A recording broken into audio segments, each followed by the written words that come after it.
government agenda into a shopping list of disconnected, unworkable, and unsustainable policies.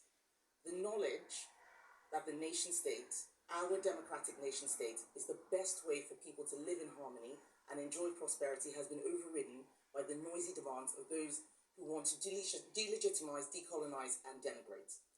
And if we don't stand up for our shared institutions, for free speech, due process, and the rule of law, then we end up with a zero-sum game of identity politics, which only increases divisions when we need to come together.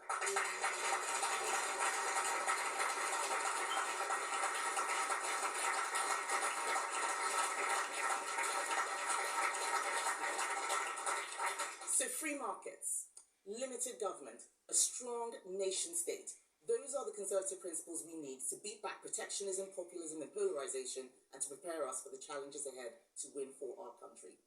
If I were Prime Minister, I would be driven by these conservative principles to deliver a fairer, freer, wealthier, and united Britain. It's those conservative principles and a belief in facing facts, however uncomfortable, with unflinching honesty, that will guide my approach to government and how we put things right. So, how are we going to do this? I'm an engineer, a systems thinker, a problem solver. In engineering, you can't overcome resistance with rhetoric. You can't get the machine to work with promises.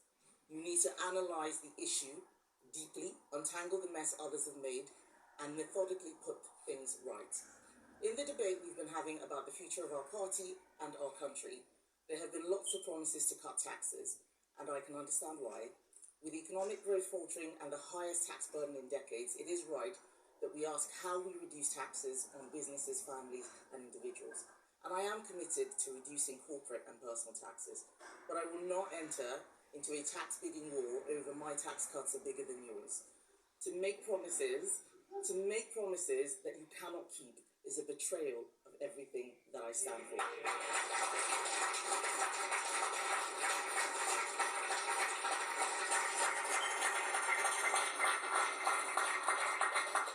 And I really want to stress that the dividing line in this race is not tax cuts, it's judgment.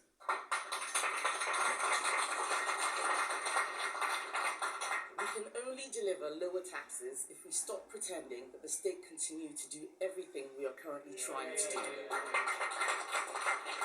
We need to recognize it is not just a matter of doing the same with less. We need to focus on the essentials. We need to be straight with people. The idea we can simply say efficiency savings, click our heels 3 times and they will materialize, it's for the birds. It is the scale and structure of government that drives the inefficiencies. My government will discard the priorities of Twitter and focus on the people's priorities.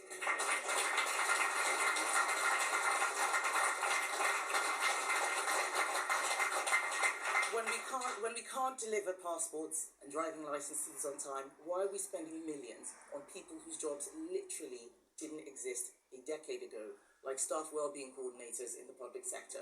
What about the well-being of the actual public who can't go on holiday because we can't process a piece of paper in time? We are now taxing and spending more on government than we have ever done, and yet people's satisfaction with the quality of their day-to-day services is falling. This is not sustainable. We can't carry on subsidizing so many young people onto university courses, which leave them with debts and diminished job prospects.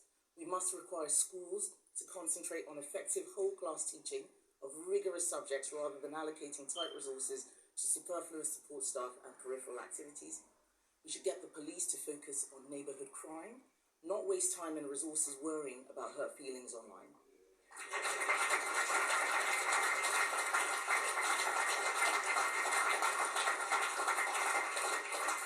And in reducing what government tries to do, we not only reduce the cost of government, we focus government on the people's priorities, we allow the space for individuals, employers, and entrepreneurs to solve problems.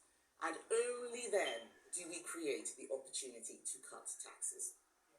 We can reduce the amount we spend on international aid while still remaining a force for good in the world.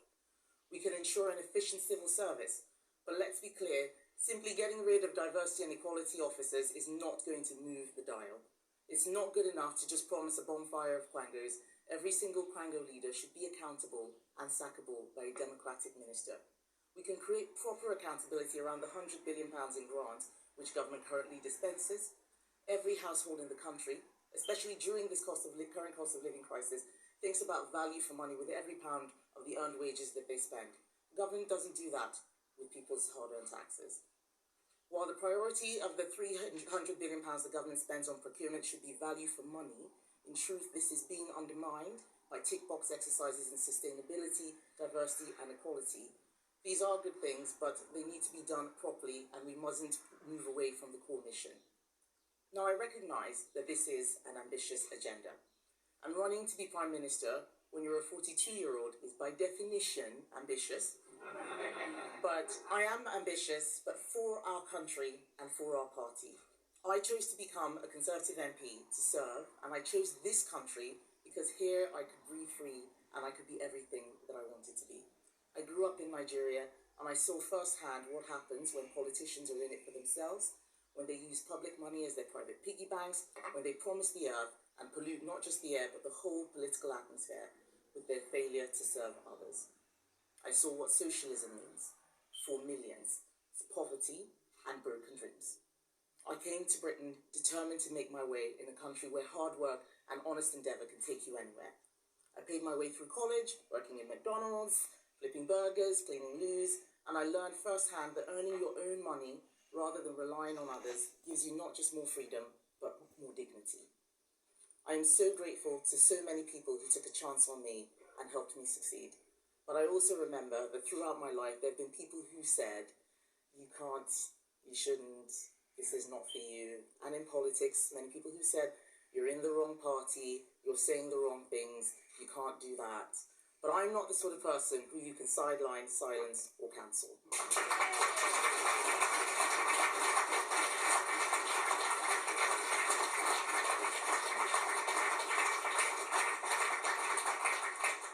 I tell the truth, I fight for change, I stand up for people, and I stand up for the causes and the country I love. Some might say this is no time for novices. I think this is no time for steady as it goes sinking into decline. It's time for change.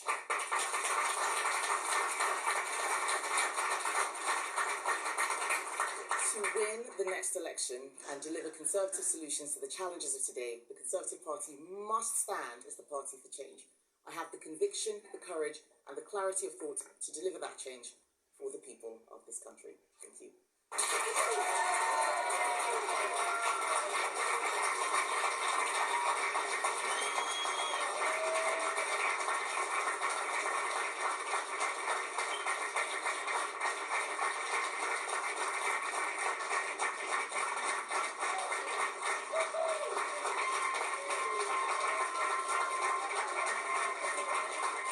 Thank you, everybody.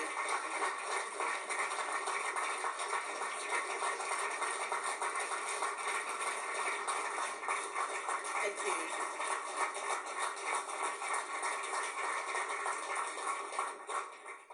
Thank you so much. I have a very enthusiastic support group.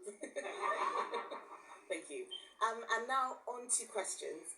And I think I have a question from Nick from the BBC. Nick? Anyone who knows you knows that you always speak your mind.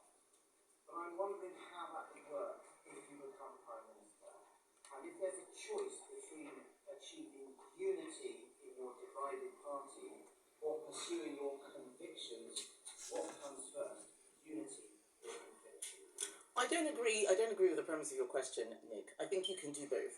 People need to know that what you're saying is true. Without that, you will never get any unity. And perhaps if we'd been honest with each other a lot longer ago, we might be more united than we are now. Perhaps if, for instance, we hadn't made promises to each other, even within our party, about various things that we wanted to do, which some members then didn't see happening, there would be a little bit more trust and then a bit more unity. So I think you have to start from first principles. If people can't believe what you are saying, if they don't know that you're going to do what you say you're going to do, then why should they vote for you? So conviction creates unity.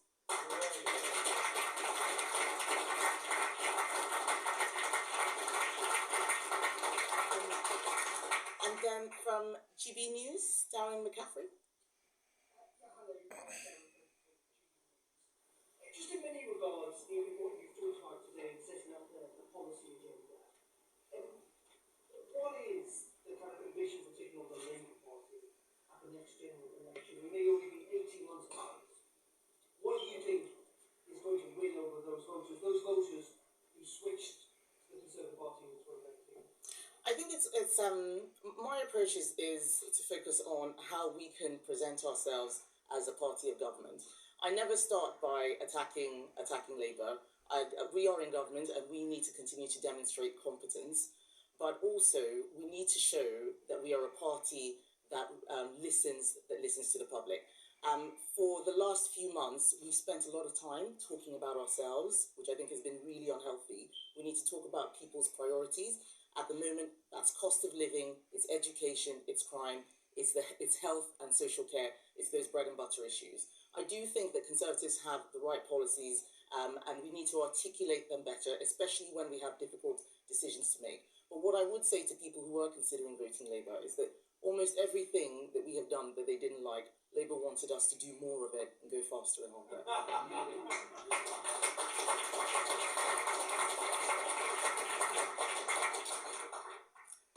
Shihab Khan from ITV.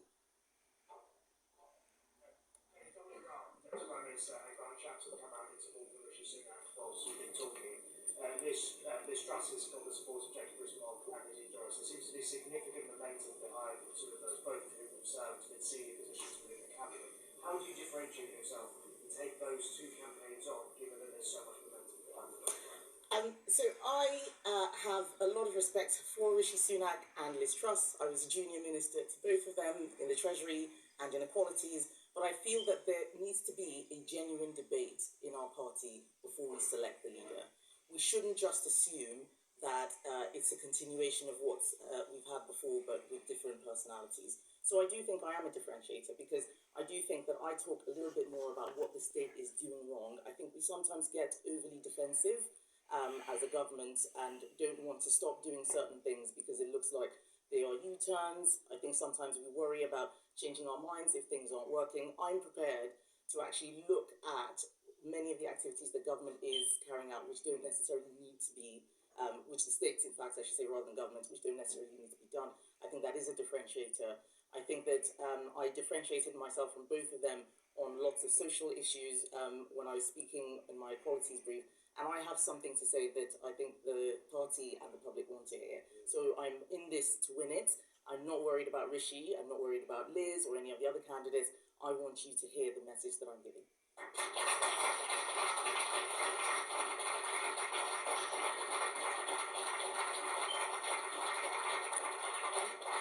Jonathan Riley from The Sun.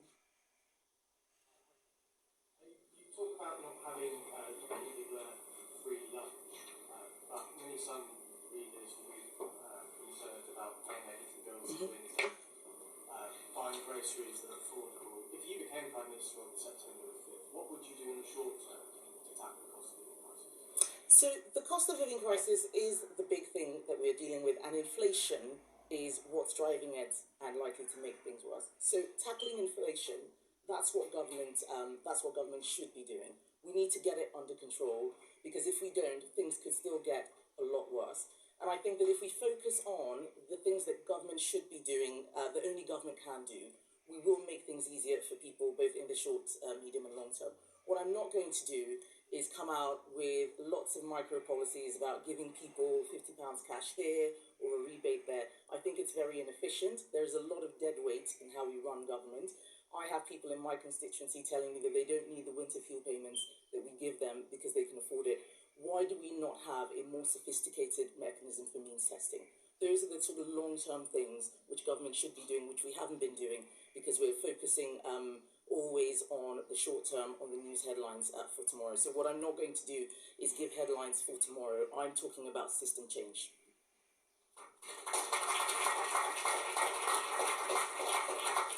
system change. A lot of focus there in Kemi Badenoch's formal campaign launch to become the next Prime Minister, next leader of the Conservative Party, on competence and on clarity of thought. She cited her background as an engineer, as a systems thinker, a problem solver, and said she would bring these skills to bear if she was chosen. She talked about the accusation that she is relatively new to government, and she said, to those who say it's no time for a novice, I say, steady as it goes, sinking into decline, it is not the way to go. She said it is time for change. And on the issue of the economy, she said she wouldn't enter into a tax bidding war with other candidates on a question of my tax cuts are bigger than yours. She said the important thing was not to make promises you can't keep. And she talked about the public's satisfaction or lack thereof with various aspects of their life. She said, as a government, we're spending more than ever on government, yet failing to deliver in certain areas, like someone not being able to get a piece of paper processed so that they can go on holiday. So these were the very sort of practical things that she was talking about. And just as Rishi Sunak was saying on his campaign launch at 11, really sort of taking it to those candidates who were saying that they would instigate tax cuts first and foremost and do it pretty much straight away if they were chosen, if they were elected. So she was talking about honest conversations there, a very similar theme to how Rishi Sunak launched his campaign a short while ago as well, talking about grown-up conversations. Well, it was a pretty crowded platform at 11 because also formally launching his campaign to be leader of the Conservative Party and the next Prime Minister was the senior backbencher Tom Tugendhat. So let's have a listen now to some of what he had to say.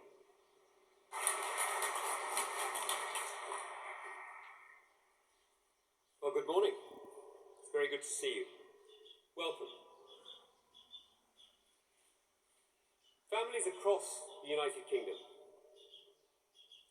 are facing a moment of crisis. It's becoming harder for people to simply get by. For so many, there is more month than pay. And we're facing danger abroad, division in our politics, an economy saddled with debt, and a creeping sense of despair about our collective future. This is a defining moment for us. It's a defining moment for our country, it's a defining moment for our party, and it's going to test the values on which we stand. I'm going to talk about economic policy today, but for me, for Conservatives, leading on the economy is not only a question of policy. It's a question of values, it's a question of mission, a question of our task and our purpose.